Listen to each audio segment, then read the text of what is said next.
This is the second video on 10.1 Early Ideas about Evolution. In the first portion of this video we talked about what evolution is, and we used the example of Eriops here to illustrate how fossils are used as a comparison between things that lived a long time ago, such as Eriops here, and things that live today, and we can definitely see that there are some similarities.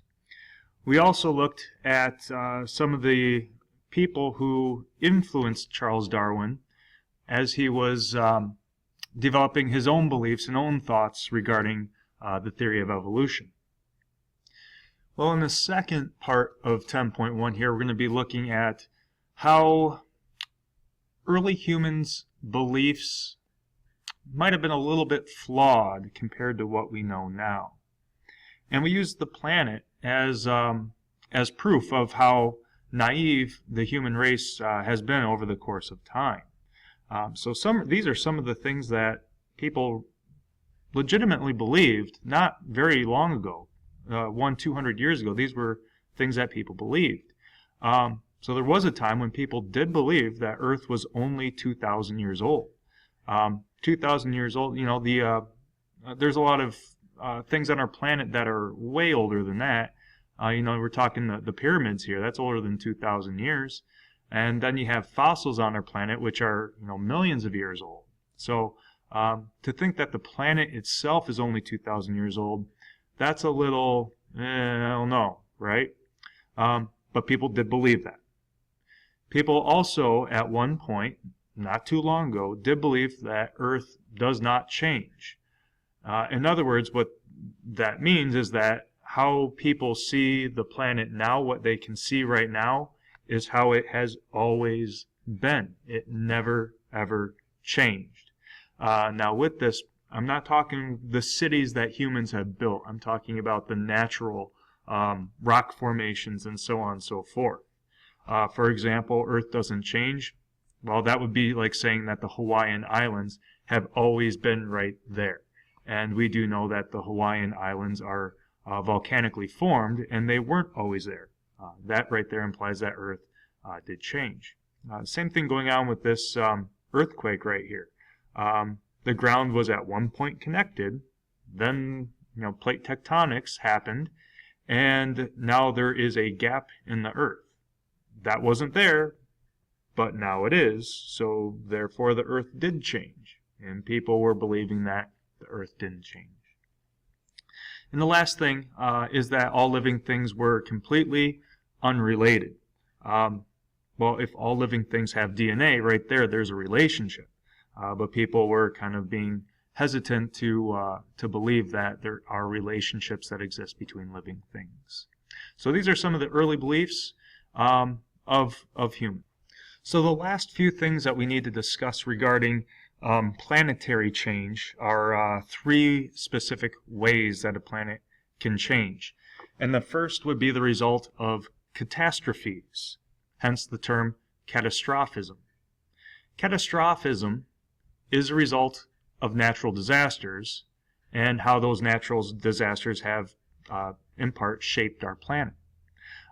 So right here we see a volcano erupting. We see a flood. How might these have affected life? How did these change our planet? Well, do you think those islands were always there? I'm guessing no. But now that those islands are there, could life exist there? Yeah, it absolutely could. Now, I'm not thinking anything really big here, but there's probably going to be some bacteria that live there. The next thing that would inhabit those rocky islands would probably be some form of a plant. And then once plants have taken root, there's now food for larger organisms, so you'd probably have insects and so on and so forth. Looking right here, this is a man-made city, obviously. I'm not sure which one. But natural disasters such as this flood here, how could this affect life on it? Well, if you happen to be a squirrel and you're living in this tree right there, and you have this flood move along, how will that flood affect your life as a squirrel? Probably pretty drastically, because there's probably not going to be a whole lot of food up in that tree for you. So you would need to venture out and looking at all this water, good luck, right? So catastrophism is when a natural disaster or a catastrophe occurs and how that affects our planet, both in terms of how does it change our planet, but how does that cause life to have to adjust to that change as well. The next method in which our planet can change is called gradualism, or a gradual or slow change over a long period of time. An example of this would be the Grand Canyon. Now, I'm sure at this point, especially living in Arizona, you're probably pretty keen that the Grand Canyon has been carved out by the Colorado River, meaning that over the course of time and water flowing through that Colorado River, the canyon has progressively gotten deeper and deeper and deeper. So that would be something that has occurred slowly. We're talking millions of years here. It didn't just happen overnight. Looking over here, I'm seeing pavement, and we can see that spider-webbed appearance in the pavement. If you have ever lived in a cold climate where you get snow and frost and ice and slippery roads, you've seen roads that have looked like this. Now, I grew up seeing these roads all the time. I lived in Michigan. So it wasn't uncommon for Michigan roads to look like this. They were very, very awful, to say the least. Well, what causes this? Well, think about the cycle of water turning into ice, and then ice turning back into water. Have you ever put anything like a water bottle in the freezer to make it cold and then forget about it? What happens to water as it turns to ice? Well, it expands, right? Well, what happens to that ice when it melts back to water? It contracts.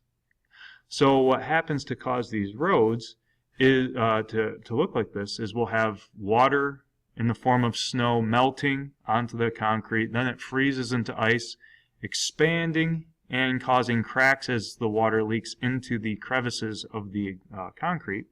And then when it melts, the road contracts again. So we have the road expanding and contracting, expanding and contracting, and you get these cracks that look like this. Well, if this is happening on concrete, do you think this could happen on a mountain as well? Probably. And if it's happening on a mountain, could that mountain gradually break down over the course of millions and millions of years? I suppose so. So gradualism is how things happen to change our planet over many, many, many years. In this case, we have the Colorado River as our example, and here we have a form of weather as an example as well. So how could gradualism support the theory of evolution? Well, keeping in mind that people believe that the planet didn't change ever, and we were wrong, this got people to start thinking, well, if this is causing this canyon to change, and the weather is causing this road to change, well, maybe we were wrong about life being able to change as well. We were wrong about the planet not being able to change. Maybe we were wrong about life not being able to change as well. And the third form of planetary change, which really is more of a guideline or rule than an actual process, and it's called uniformitarianism. And the root of that word is uniform. If you think what a uniform is, it's where everybody is wearing the exact same thing. Like a sports team or ROTC or band or anything like that. Everybody's wearing the same thing. They're in uniform. So uniformitarianism, which is an extension of a slow, gradual change, is simply stating this. The things that caused our planet to change millions and millions of years ago are the exact same processes that cause our planet to change today. So looking right here, we have weathering going on, which would be like rain or water or snow or ice or blowing sand beating up against this rock. Over a long period of time, all that beating this rock is taking from the weather, called weathering, causes the rock to weaken, and it slowly breaks down over time, which is why we see this split right here. Uniformitarianism is saying that this process, weathering, was happening millions and millions and millions of years ago, and it's still happening today, the exact same processes. In other words, how our planet changes today is uniform to how our planet changed millions and millions of years ago. So how does this contribute to the theory of evolution? Well, once again, people believe that our planet didn't change, and now we're seeing that it does in fact change. It's pretty evident. If these processes caused our planet to change millions and millions of years ago, perhaps the processes that caused life to change millions and millions of years ago are the exact same processes that cause life to change today. So something to think about and something we're going to be moving along with as we move forward here.